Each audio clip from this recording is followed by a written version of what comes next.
Los hermanos, nos toca reflexionar la lección número 8, la alianza y el reino de Dios. Bueno, en esta lección nos va a presentar 3 etapas de la historia de la salvación. La primera pues es un recordatorio de la lección anterior, la alianza que tiene Yahvé para con Abraham. Que en resumidas cuentas, esta alianza se da porque Abraham le da el sí al Señor. Yahvé escoge a Abraham, lo saca de su pueblo, de su tierra, de su familia, para llevarlo a la tierra prometida. Posteriormente a esto, Yahvé le hace la promesa de que le dará un hijo y una descendencia tan grande como las estrellas, lo cual pues vemos que pasaron como unos 30 años para que Yahvé cumpliera esta promesa. Y luego finalmente la última prueba que tiene ya con la que firma su alianza es cuando Yahvé le pide que sacrifique a su hijo, ¿no? Y Abraham no lo niega. Y más aún importante, ¿no? Pues ya una vez que Isaac crece, Yahvé ratifica la promesa con Isaac y al mismo tiempo y posteriormente la ratifica con Jacob. Ya sabemos que después de esto el pueblo de Israel se tuvo que ir a Egipto porque había sequía, había hambre. Sí, en Egipto pues tenían lo suficiente para vivir. Entonces, recordando ahí un poco, pues es Josué quien se trae al pueblo a Egipto, ¿no? ¿Por qué les digo esto? Porque es importante en la historia de la salvación recordar esta parte. Más aún cuando Yahvé libera a Israel de los egipcios. Sabemos que esto lo hace pues a través de Moisés. Pues sabemos lo de las plagas, que al final la séptima plaga, la muerte de los primogénitos, con eso se le ablanda el corazón al faraón y libera al pueblo, ¿no? De la travesía del mar muerto. Pero independientemente de cómo hayan sucedido las cosas, lo importante aquí es que Yahvé libera a Israel y lo que pasa después, ¿no? Lo dice en la lección, lo podemos encontrar este pasaje. Al tercer mes, después de la salida de Egipto, ese mismo día llegaron los hijos de Israel al desierto de Sinaí. Partieron de Refidim. Al llegar al desierto de Sinaí, acamparon en el desierto. Allí acampó Israel frente al monte. Moisés subió hacia Dios. Yahvé le llamó desde el monte y le dijo: así dirás a la casa de Jacob, y esto anunciarás a los hijos de Israel. Ya habéis visto lo que he hecho con los egipcios, y cómo a vosotros os he llevado sobre las alas de águila y os he atraído a mí. Ahora pues, si de veras escucháis mi voz y guardáis mi alianza, vosotros seréis mi propiedad personal entre todos los pueblos, porque mía es toda la tierra. Seréis para mí un reino de sacerdotes y una nación santa. Estas son las palabras que has de decir a los hijos de Israel. Fue pues Moisés y convocó a los ancianos y les expuso todas estas palabras que Yahvé había mandado. Todo el pueblo a una voz respondió diciendo: haremos todo cuando ha dicho Yahvé. Y Moisés llevó a Yahvé la respuesta del pueblo. Vino pues Moisés y refirió al pueblo todas las palabras de Yahvé y toda su norma. Y todo el pueblo respondió una voz: cumpliremos todo lo que ha dicho Yahvé. Entonces escribió Moisés todas las palabras de Yahvé y levantándose de mañana alzó al pie del monte un altar y 2 estelas para las 12 tribus de Israel. Luego mandó a algunos jóvenes de los israelitas que ofrecieran holocaustos e inmolaran novillos como sacrificio de comunión para Yahvé. Tomó Moisés la mitad de la sangre y la echó en vasijas. La otra mitad la derramó sobre el altar. Tomó después el libro de la alianza y lo leyó ante el pueblo, que respondió: obedeceremos y haremos todo cuanto ha dicho Yahvé. Entonces tomó Moisés la sangre, roció con ella al pueblo y dijo: esta es la sangre de la alianza que Yahvé ha hecho con vosotros. Según todas estas palabras, Moisés subió con Aarón, Nadab y Abiú y 60 de los ancianos de Israel, y vieron al Dios de Israel. Bajo sus pies había como un pavimento de zafiro, tan puro como el mismo cielo.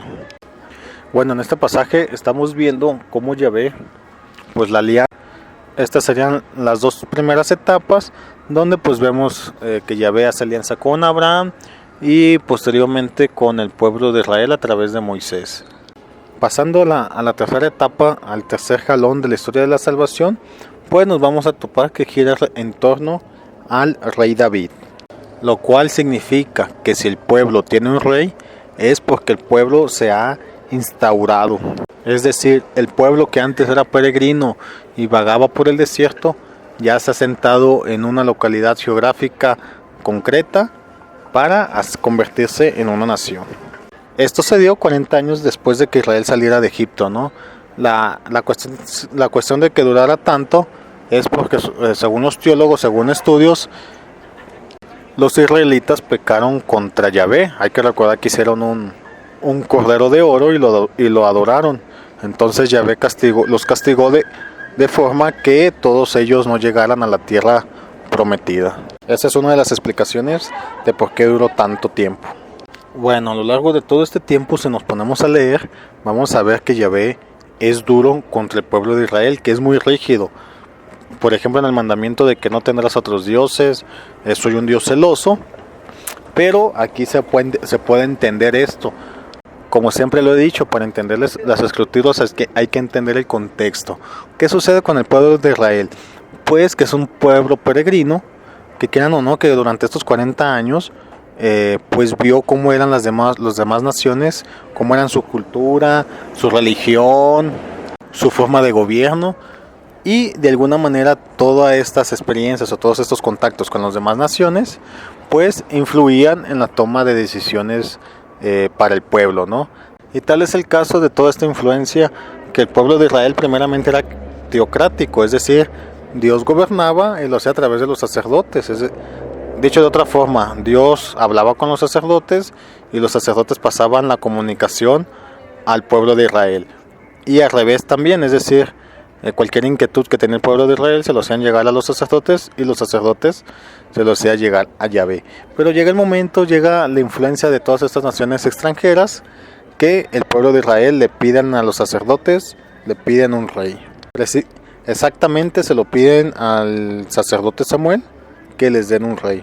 Dice la escritura: se reunieron pues todos los ancianos de Israel y se fueron donde Samuel a Ramá, y le dijeron: mira, tú te has hecho viejo y tus hijos no siguen tu camino. Pues bien, pones un rey para que nos juzgue como todas las naciones. Disgustó a Samuel que le dijeran: danos un rey para que nos juzguen.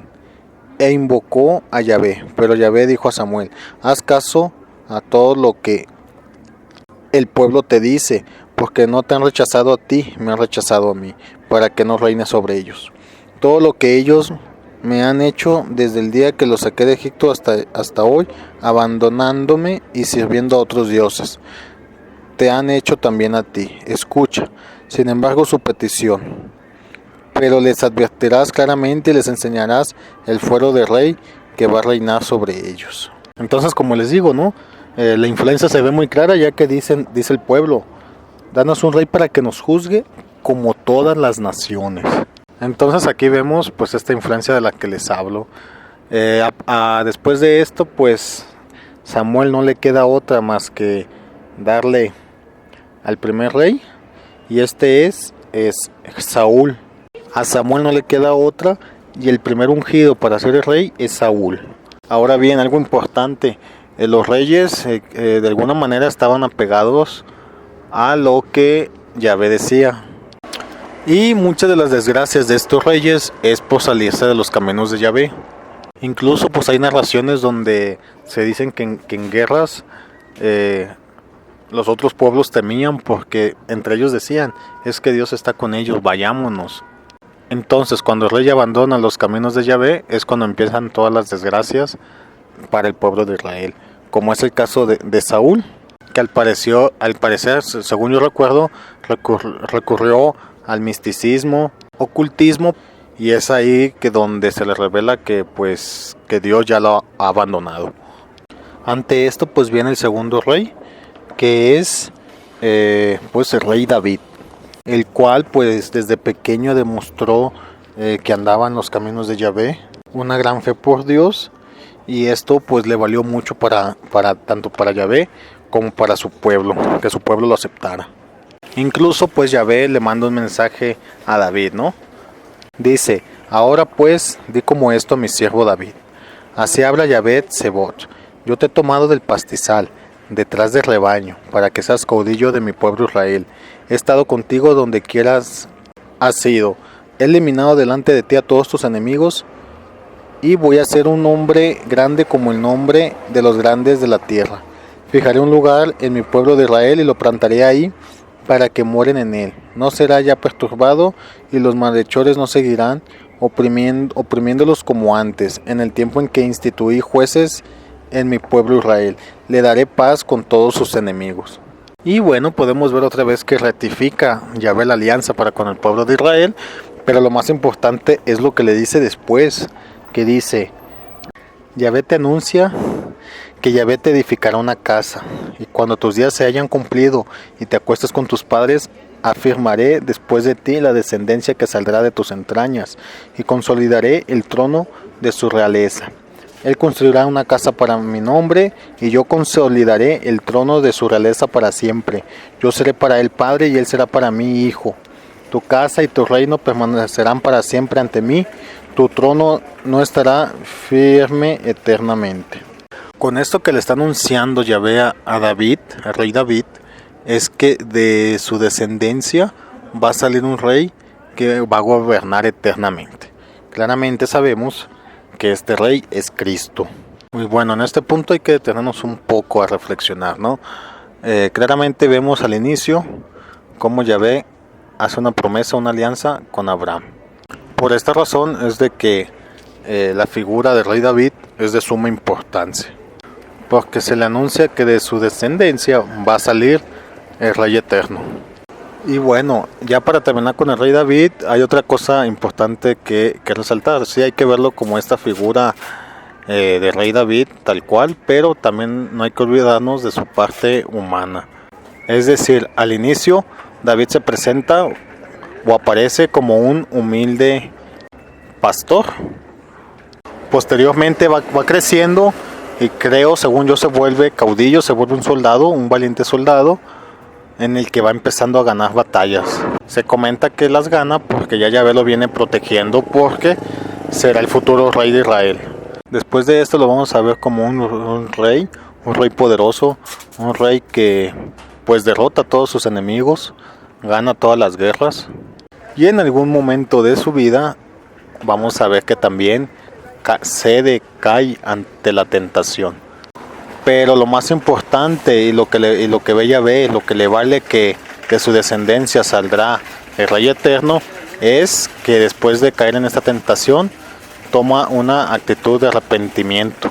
Incluso hasta donde tengo entendido, después de que pues se le dice su sentencia por haber pecado, pues ya de ahí en adelante toda su vida fue de arrepentimiento, no nomás fue un momento, sino ya hasta su muerte. Entonces por esto pues le vale a David esa promesa. Y bueno, y con esto pues quiero mencionar varios aspectos, ¿no? Lo primero es lo que pasa cuando sale Adán del paraíso, ¿no? Que los expulsan del paraíso, que les dice precisamente eso, que el enemigo va a estar acechando como fiera a quien devorar, lo cual lo vemos a lo largo de toda la historia del pueblo de Israel. Y lo otro que yo no me explico, si yo, viendo las grandezas del Señor en los pequeños detalles, quedo asombrado en las disque casualidades que me suceden, me quedo maravillado, asombrado de decir, pues otra vez, ¿no? La diestra del Señor nunca se equivoca. No entiendo ahora, imagínense ver un milagro pues como el de que el mar muerto se separara en el momento que el pueblo tiene que cruzar, ¿no? Y aún así seguir dudando. Ver que los muertos resucitan y nuevamente, ¿no? Dudar, buscar un pero, decir que es obra del enemigo, ¿no? Creo que eso a mí pues me causa mucho conflicto, ¿no? Entonces, haciendo un recuento de todo lo que ha sucedido con el pueblo, vamos a tener su inicio en el sí de un hombre, en el sí de Abraham, que deja todo por seguir la palabra, la voz de Yahvé. Posteriormente vamos a ver a un pueblo que es esclavo de una nación y donde Yahvé pues lo libera. Una vez liberado, reafirma la alianza que le hizo a Abraham, pero ahora es con todo el pueblo. Y por último vamos a ver esta promesa que le hace al rey David, que si recordamos pues sería una reafirmación de lo prometido cuando expulsa a Adán y Eva, que vendrá pues el Mesías, vendrá un sacerdote, pero a David le hace la promesa particular que va a salir de su descendencia. Ahora bien, ¿por qué es importante entender, analizar, estudiar todo esto? Porque el pueblo de Israel y todo lo sucedido van a ser una prefiguración de la nueva alianza. Esa alianza que va a sellar Cristo con su sangre. Y que la promesa que se hace en esta alianza se la deja a su iglesia. Entonces, como les digo, tenemos que ver todo esto. Tenemos que ver al pueblo de Israel como la prefiguración de esa iglesia que va a continuar la misión de Cristo, la salvación de todos los hombres, ¿no? Ahora la pregunta es, ¿por qué nos asemejamos o por qué decimos que es una prefiguración el pueblo de Israel a la iglesia católica? Porque hay muchas características, ¿no? En algún momento ya leímos en esa lección que el pueblo de Israel acepta a Yahvé, tal como es el caso de nosotros, ¿no? Por otro lado, pues somos unos peregrinos como lo fue el pueblo de Israel, porque ya siendo miembros activos de la iglesia, no pertenecemos a este mundo, sino que somos miembros del reino de Dios, y como miembros del reino de Dios tenemos que trabajar para ese reino, pero lo vamos a hacer a través de las cosas terrenales de este mundo. Es decir, el paso que nosotros tenemos en este mundo tiene que ser un paso que deje cosas trascendentes, un paso peregrino, pues para llegar a nuestra meta, que es estar con nuestro Dios Padre. Y lo más importante es que no hay que olvidar que todo esto sucede porque Dios ya nos había elegido desde mucho antes que nosotros nos atreviéramos a dar ese sí. Y ya para terminar, creo que esta lección lo que quiere dejarnos claro pues es como nuestra historia, nuestros antecesores, cómo fue los antecesores de esta iglesia, y que nos sirva de claro ejemplo para saber la actitud que nosotros debemos tomar. Es decir, no debemos de hacer todas esas cosas malas que hizo el pueblo de Israel. Resumiendo la lección, la alianza personal de Dios con Abraham se extendió a un pueblo. Esta es la antigua alianza y el antiguo pueblo escogido, Israel. La antigua alianza y el pueblo de Israel son prefiguras de la nueva y eterna alianza y del pueblo santo de Dios en Cristo Jesús. A su tiempo, el pueblo de Israel fue constituido un pueblo sacerdotal y más tarde un pueblo real, un reino. En la plenitud de los tiempos, el sacerdocio y la realeza de Israel se extinguieron para dejar el lugar al sacerdocio y realeza de Cristo, Rey y eterno sacerdote. El reino de Jesús, reino de Dios, anunciado por las escrituras sagradas, se inicia en el tiempo en la tierra, inician en la tierra por la iglesia y se consumarán en el cielo por toda la eternidad. Resolución: Señor Jesús, mi Rey inmortal, quiero permanecer obediente a tu ley y leal a tu servicio. Concédeme gracia para hacerlo. Y bueno, hasta aquí con esta lección. Como lo hago en mis pescas, les digo que si queremos amar a alguien, tenemos que conocerlo, no que no podemos amar lo que no conocemos. Pues así mismo, ¿no? Si queremos amar la iglesia, tenemos que conocerla. Y se empieza por conocerla por el pueblo de Israel, escuchando la historia de Israel, pero pues no hay que caer en confusiones, ¿no? Hay que entender el contexto, la situación que vivía ese pueblo, pues que son muy diferentes a lo que vivimos hoy en día. Y hasta aquí con esta lección, hermanos, nada más un comentario. Ya estas lecciones, pues ya tengo un año yo subiéndolas. Los que me acompañan desde los inicios de este canal saben bien que hubo un tiempo en que flaqueé mucho, que estaba inseguro si seguía y no sé, o no seguía con esta misión que se me encargó, al punto de que pues hubo lecciones que no se subieron. Yo nomás recordaba que la lección 1 no la había subido del primer año, y yo según de ahí en adelante había subido todas, lo cual pues al parecer estoy viendo que no. Me faltan por ahí, creo que la lección 5, la 7, ahorita la 8 y adelante me van a faltar todavía otras más. Yo sí les pido su cooperación. Si ustedes están buscando una lección y no la encuentran, déjenme un comentario. Créanme que sí leo todos sus comentarios, hasta trato de responderles y diciéndome qué lección hace falta, ¿no? Yo trataré de completar pues todas las lecciones del primer año. Esperemos que se pueda y sin descuidar las lecciones del segundo año. Y bueno, pues ahí nos estamos viendo, hermanos. Cualquier duda, cualquier comentario, cualquier petición, háganmela saber. Y créanme que yo se las trato de resolver, ¿no? No olviden suscribirse, activar las notificaciones, que es la campanita que aparece a un lado del botón de suscripción, para que cuando yo suba un nuevo video, un nuevo audio, a ustedes les esté llegando. Nos estamos viendo la próxima semana. Los hermanos, hasta luego.